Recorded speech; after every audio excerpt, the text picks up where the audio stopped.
today we are greeting all of you, extending a hearty welcome at dentsu presents, the 8th edition of the Global Capability, the GCC Summit, brought to you by ET Edge. Today's summit will explore how GCCs can drive in the transformation, of course, retain the talent and sustain long-term success. That is what you and I care about. So on that note, to render the inaugural address from global to multinational and rather meta-national, as it says, allow me to please welcome our brilliant speaker. One of the things that speaking to a number of leaders from the GCC is all around decision making is not really in my hands. It sits within the global HQ. And doing this actually changes that decisioning framework. It becomes more adaptable. It becomes more knowledge-based in the drive to create value. I think we should be less worried about who makes a final decision, but actually be able to influence the outcomes that we're after. So firstly, I'd say GCCs are already making some good moves and are poised to be that center which helps global growth and innovation in the coming years. I think within the ecosystem that we're talking to and working in today, I think 5 years is a long runway. So I think we have to keep a very critical eye on the changing client needs and demands as we move across the next 5 years, because that helps us to then ensure that we're skilling up on a consistent and constant basis our own teams and our people, so that we are in a place that we are then able to respond proactively, but also at points think forward and look at how do we leapfrog into the future. Now, we at dentsu are working this through. It's an important agenda point for us. And so there's a number of things that we are looking at from a supply side perspective, which talks to upskilling people. It talks to consistent learning. It's a start of a long journey. So I think GCCs today are sort of making the first steps into innovating into the future. It becomes critically important that we're able to balance demand and supply with a future forward view on where we want to get to and how the world will evolve. I think we as GCCs, whilst we may think of ourselves as local, need to step out of just the localization and think more from a perspective of being more metanational, right? Which is essentially following the trends of knowledge, being able to identify that, able to sort of harness that knowledge that may exist across ecosystems, and then look at how we actually drive that into a competitive advantage for our various groups and clients. From a client perspective as well, I think it is really important to keep a finger on the pulse so that we understand the adaptations, the changing natures of clients and their end consumers' demands. And if we were able to do this in a consistent fashion, I think as GCCs in India, we're already showing that we're going up the value curve. And I think continuing to focus on that value curve with client and end customer in mind will ensure that we are able to support that wider ecosystem. We've got a fantastic talent base. It's a consistently evolving talent base. But we need to sort of think about the world now as borderless and bring together much more borderless teaming if we are to succeed holistically. The other aspect to think about as we look at what do we do for clients, how do we add value for clients, is also thinking internally in many ways, right? Because we got to be structured in a manner where we've got to take a bit of a dose of our own medicine. And so some of that might mean elements of cannibalization of productivity, as I would call it, because GCCs have typically grown by headcount. And I think going forward, it's going to be more about how much more revenue, value, etc., can you bring to a client or an organization based on current numbers. So it has to be balanced and it has to be factored in the way you think about taking this forward. Please brace yourself as This inaugural panel discussion will be about the GCC rising, ladies and gentlemen, from the support function to this force multiplier that we see it to become.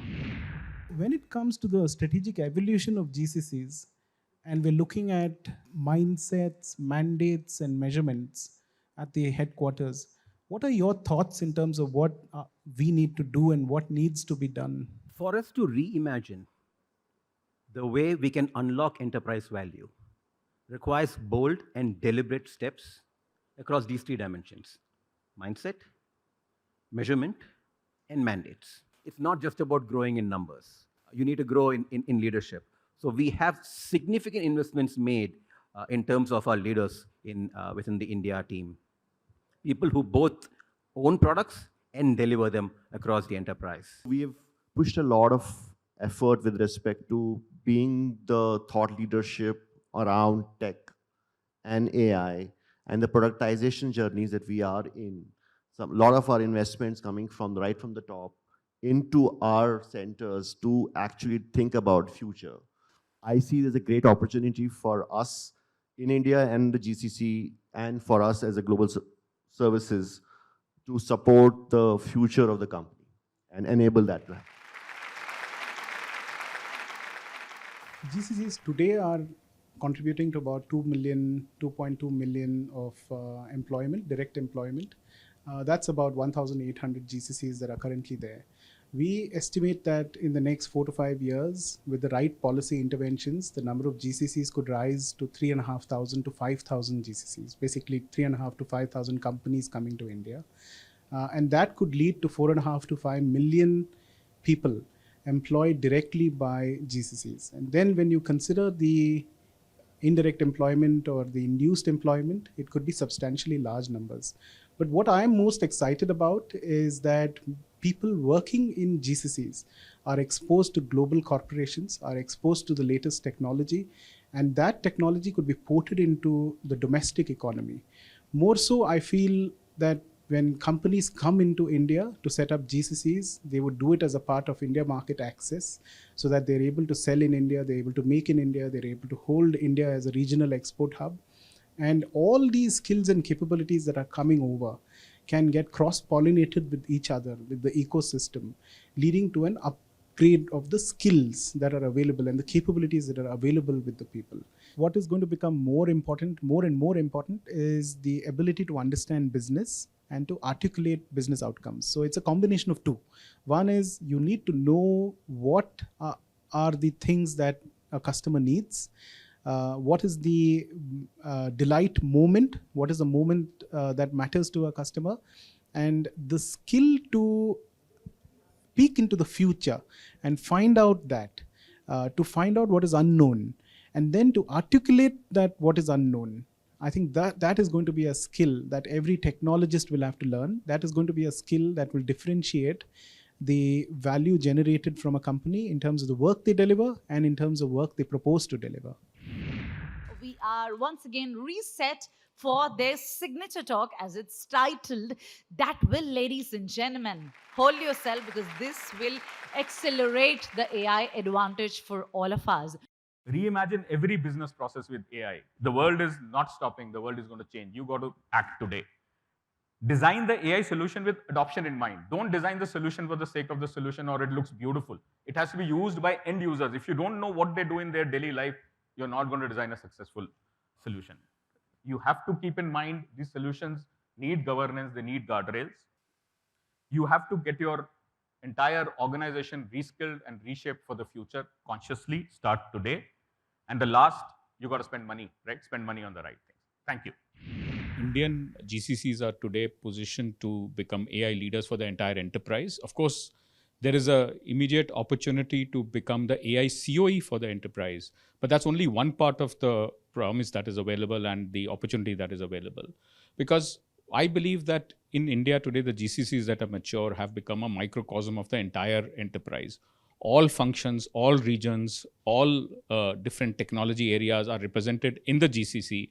And the GCCs have an opportunity to bring all of that together, leverage AI on top, reimagine all the business processes, and create some product and service offerings that they can actually scale to the entire enterprise. So that's a unique opportunity. They also have access to one of the largest talent pools in the world for AI, one of the largest ecosystems of companies and startups that can partner with them. So they have this opportunity now to bring all of this together and be the leaders in how the company adopts AI. So, on that note, rather than me doing the context setting, I think it is the expert who should do the talk. Automation to intelligence, it is GCCs in the age of AI. So, what is the one use case which you are seeing well in the industry, and what is one which is in your wish list from your industry perspective? So, what use cases I want changes by the minute. So that I don't know. But what I'm seeing today happen very well is, AI is being used in a lot of places which otherwise would have been rule based, right? The amount of personalization, the amount of fraud detection, the amount of dispute management, that is becoming better. But like I said, we are projecting our past to future, past to AI today, whereas the future is going to be very, very different. Right now, it is going to be a presentation mode. Apple in GCC, as it says. Please welcome Sai Gopal with a good round of applause. Apple has been at the forefront of leading ESG initiatives. They are the leading hardware vendor, okay, whose products are all made out of recycled products. We are partnering with you. You have the confidence that you're working with a partner who's been there, who's going to continue to be there in the next 10 years, 10, 15 years. And also having a good security policy around AI that we can help deploy in the enterprise to make sure that the AI deployment is also done in a secure manner.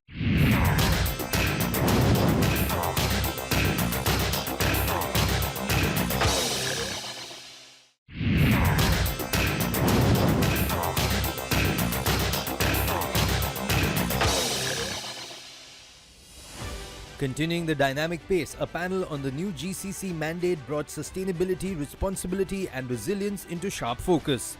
Voices from across sectors shared how ESG principles are now central to the evolving GCC blueprint. There is a lot of innovation that is going on at the moment, both in terms of the pooling transport and efficiently using the least number of vehicles to run the show, as well as from a ESG angle as well, right? So there is a lot of, we have the distinction, we have the distinct positioning as somewhere in the middle of the demand side, where there are requirements on transportation and ESG initiatives, and on the other side, the entire ecosystem of fleet vendors, drivers, the charging point operators, and so on. So there is a lot of value to be delivered, looking ahead. Technology is always the backbone, which we have to implement for more of a data access to the CXOs or the teams, the sustainability or the governance from the regulation part of it, and third is more important from a social, so that the employees or the people, planet, what we are working on is always greener and resilient. That's how I look at it. Sybase believes that data is the heart of everything. Now, what we are doing is, we are a tech company. What we are doing is, we are capturing the data from various sources across carbon emissions or some kind of a water conservations and various data sources, where this kind of a data will give us right implementation strategies as where exactly we have to optimize, where we have to kind of de-risk the things with our Sybase partners and our GCC players. The second part is, we are bringing in a lot of AI and technology initiatives, which are benefiting them for making the informed decisions. The third piece is the real-time reporting. We are working with global players across regions, continents. They are having their own centers, whether it is in US, Europe, UK, wherever they are. And we have to work with them constantly across the follow the sun model. Now there we are focusing on making sure that, okay, the real-time reporting is coming up through the automations, what we are bringing for our technology centers. So these real-time reporting helps them to make sure that, okay, there is always a compliance and governance which is being followed with the local regulatory areas. The culture should be brought in from a DNA point of view when it comes to the ESG or the environmental governance and sustainability part of it. How we are implementing that feature is where we are contributing our data, our technology, and our DNA that, okay, we follow what we are committing and we deliver what we are following. Next up, Satpreet Chilawat, Executive Vice President and Head of Corporate Salary Axis Bank, in her Spotlight session, celebrated India's journey as a global GCC powerhouse. Let's take a look. The partners that you make come along with you in that journey need to be also of the scale and the ability to customize with all of you in that journey. Clearly, it's a growing space. The number of GCCs will go up every year. Talent crunch gets harder for you as more and more people get employed. So yeah, it's a big story for India today. And as a bank, we are extremely focused and trying to understand the ecosystem very deeply. This industry, GCC, is actually an avid consumer of both technical and the non-technical talent pool. So if we compare by, in 2010, there were approximately 1 lakh employees. It has grown to a whooping 3,60,000 employees by 2025. Also, if you see percentage-wise, GCCs, they are having 21% workforce that works within BFSI. So that is the kind of, even the GCCs are mirroring that type of growth. In 2010, there were approximately 80 GCCs. Now we would see more than 185 GCC at our end. And it is not just the technological advancement. It is overall, the employees are conversant with the regulatory frameworks, with the compliance frameworks, and they are very fluent, not just in AI, ML, etc., but also in the blockchain, RPA. They are doing very well in the other conversant areas also, like Internet of Things. Up next, the panel discussion explored how GCCs are driving smarter capabilities to complement India's smart city vision. Let's take a look. How do you envisage this as a smart city and, creation of employment and getting in super talented folks to bring in innovation, which is so important? How do you envisage that? City runs on 3 principles. In 5 minutes, you should be able to go to an emergency medical services. 10 minutes, you should be able to go to any recreational center, which are parks and other things. 15 minutes, you should be able to go to your office. The entire planning is on 5, 10, and 15. When you come to Andhra, put up a GCC. Whatever is the cost of building a GCC, if you build, probably more than 1/3 of that capital cost you are getting back from the state. We are giving these benefits for certain types of companies. We have given it at 99 paise for those companies who have committed to bring in at least 10,000 jobs.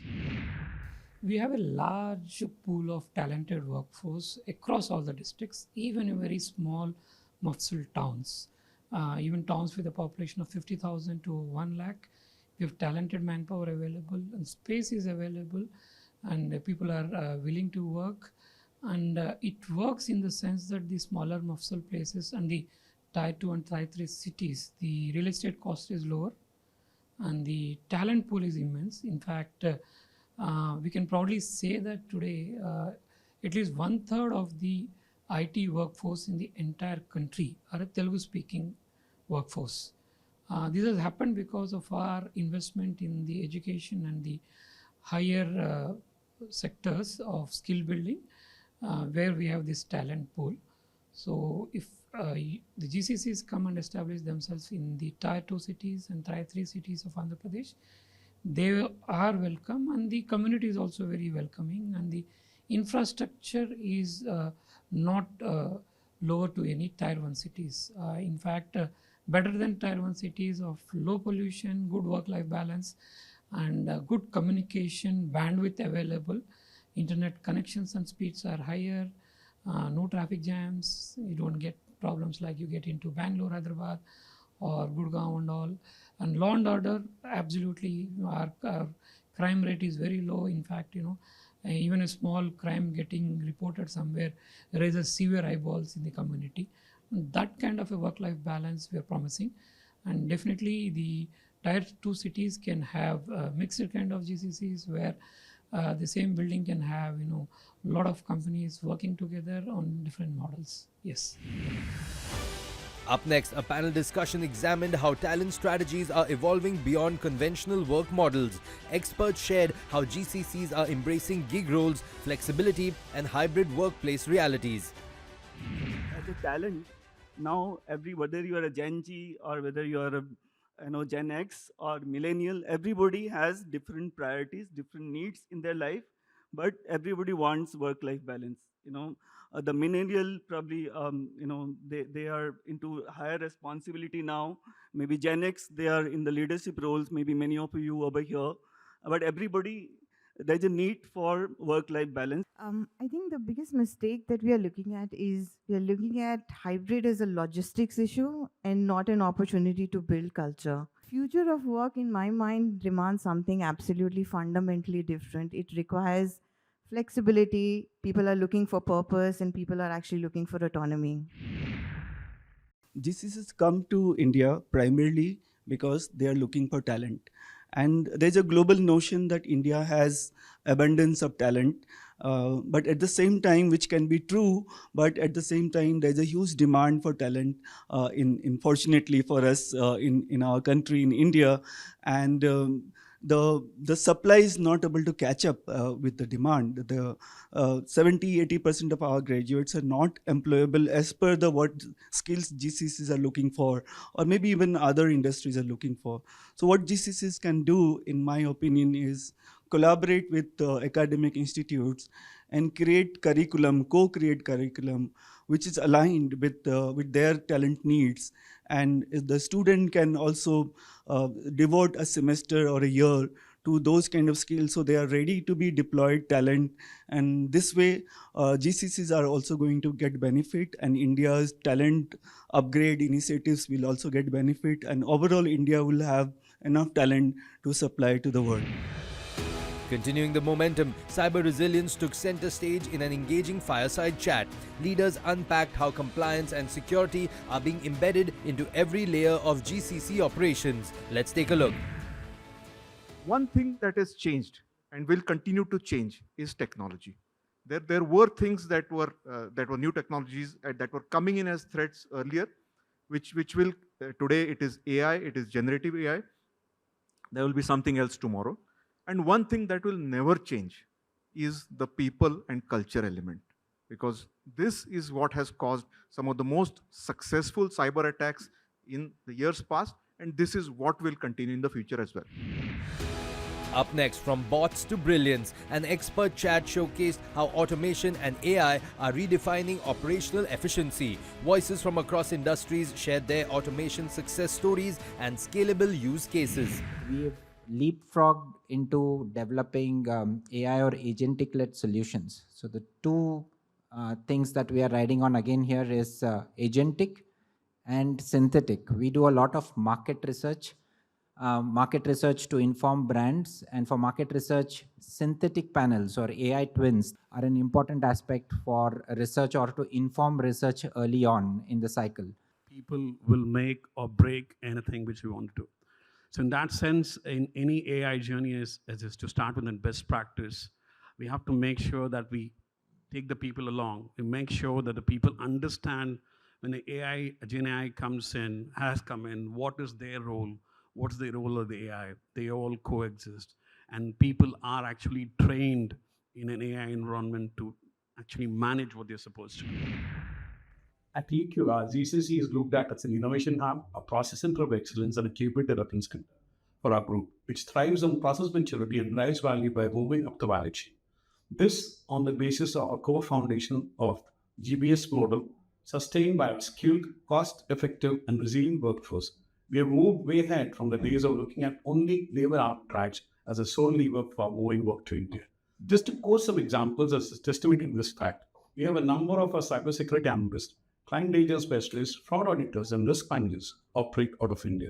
A process center of excellence houses skilled analysts who help in process mapping and its standardization across business divisions, working closely with the center compliance team to map the process controls and related risks.